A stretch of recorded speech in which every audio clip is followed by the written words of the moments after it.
একটা দুঃখের জায়গা হলো যে বিশ্ববিদ্যালয়ের যে পরিবারগুলো শিক্ষার্থীদেরকে এখানে পাঠাতো তাদের সন্তানকে নিতান্তই পড়াশোনা করার জন্য পাঠিয়েছিল আর কি। যেখানে আসবে, পড়বে, ভালো মানুষ হয়ে বের হয়ে এখান থেকে বের হয়ে পরিবারকে সময় দিবে, রাষ্ট্রকে সময় দিবে, সেটা হওয়ার কথা ছিল। কিন্তু বিশ্ববিদ্যালয়ের অব্যবস্থাপনা, বিশ্ববিদ্যালয়ের তদারকির ঘাটতির কারণে এখানে এতজন শিক্ষার্থীকে নিহত হতো। আপনারা নিশ্চয়ই জানেন সেখানে নিহতদের মধ্যে 26 জন ছিল শিক্ষার্থী, সরাসরি বিশ্ববিদ্যালয়ের শিক্ষার্থী। এবং তখন পূজার ছুটি ছিল, পূজার ছুটির কারণে অনেকে বাড়ি চলে গেছে। যদি কোনো কারণে পূজার ছুটি না হইতো, রেগুলার টাইম হইতো, আশঙ্কা করছে এই সংখ্যাটা আরো অনেক বড় হতে পারত। এবং আমি এটা ঘাটছিলাম যে এখানে সে সময় যারা মারা গেছে, মানে এদের চিন্তাগুলো খুব অসাধারণ ছিল আর কি। একজনের লেখাপড়া, সম্ভবত তার বোন এখানে আছেন, যিনি মারা গেছেন সে সময়, তুষারকান্তি দাস। তো ওনার একটা লেখা পড়ছিলাম, উনি লিখছেন যে মানি না কো ছোট বড় ধনী গরিব, আমরা মুমূর্ষের পাশে সেবিকা, আমরা অন্যায়ের কাছে, মানে এরকম বেশ বড় কবিতা একটা লিখছেন। যে কবিতার প্রত্যেকটা লাইন তিনি হচ্ছে মানে একজন ভালো মানুষ যেভাবে সবার হয়ে ওঠে, প্রত্যেকটা ধর্মের হয়ে ওঠে, তিনি লিখছেন যে আমরা সাম্য বিবেকহীন আমাদের ধর্ম, এভাবে বেশ বড় কবিতা আর কি। তো এইভাবে তার আরো অনেকের লেখা পড়ছিলাম, অনেকের চিন্তাগুলো পড়ছিলাম। আমার মনে হয় আমরা অনেকগুলো ভালো প্রাণকে হারিয়েছি, ভালো মানুষকে হারিয়েছি সেই সময়টা।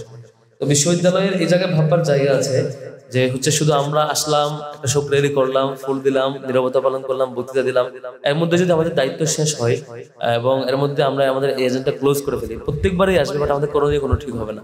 আপনি দেখবেন এখন SM হল, মহসিন হল, ইভেন জগন্নাথ হল, বিভিন্ন হলে বিভিন্ন ভ্রমণের ব্যাপারে এখনো কনসার্ন আসে, লিখিত কনসার্ন আসে, মৌখিক কনসার্ন আসে, ইভেন বিক্ষোভ মিছিল হয়। ইভেন অনেক সময় ছাদ থেকে অনেক অংশ ভেঙে পড়েও যায়, বিভিন্ন জায়গায় এরকম ঘটনা ঘটেছে, শিক্ষার্থী আহত হয়েছে, এবছর এমন হয়েছে। আমার মনে হয় বিশ্ববিদ্যালয়ের জায়গায় ভাববার জায়গা আছে। এখানে যেটা ঘটেছিল যে সবাই জানতো এটা ভেঙে যাবে, ইভেন হল প্রভোস্ট জানতো, ইউনিভার্সিটি প্রশাসনও জানতো, ইভেন এটাও রিকমেন্ডেশন ছিল যে যদি টিনটা কোনো কারণে খুলে ফেলা হয় তাহলে ছাদ ভিজে ভেঙে ফেলে মানে পড়ে যেতে পারে, এই রিকমেন্ডেশনও দেওয়া ছিল। এরপরও বিশ্ববিদ্যালয়ের উপস্থিতিতেই, এখানকার বিশ্ববিদ্যালয়ের তত্ত্বাবধায়ক উপস্থিতি, তারা হচ্ছে ওই কন্ট্রাক্টর, তারা টিন খুলে ফেলে, পরে বৃষ্টি আসছে ভেঙে পড়ছে। মানে এটা স্ট্রংলি ইঞ্জিনিয়াররা রিকমেন্ড করার পরও ইউনিভার্সিটির দায়িত্বরত ব্যক্তিবর্গ সে তত্ত্বাবধান করে নাই। পরে এতজন শিক্ষার্থী, মানে 39 জনের মধ্যে 26 জন ছিল বিশ্ববিদ্যালয়ের শিক্ষার্থী, যেটা মানে বেশ বড় দুঃখের জায়গা আর কি।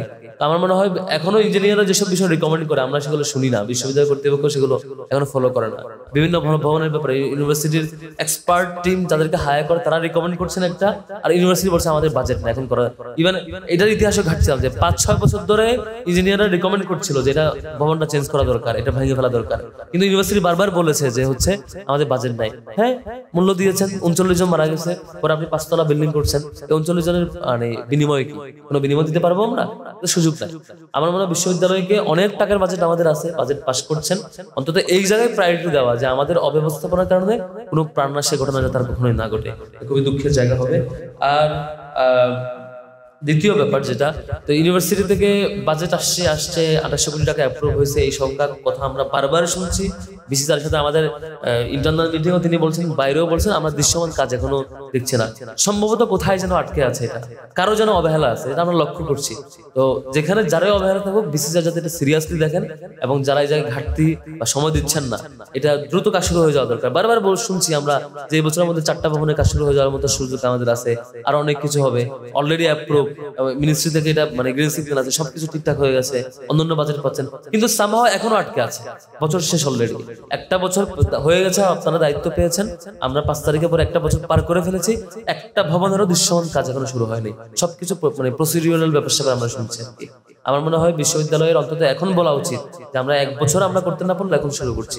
এটা যেখানে আটকে থাকুক না কেন, সেদিক থেকে দায়িত্বশীল আচরণ আমরা আশা করবো।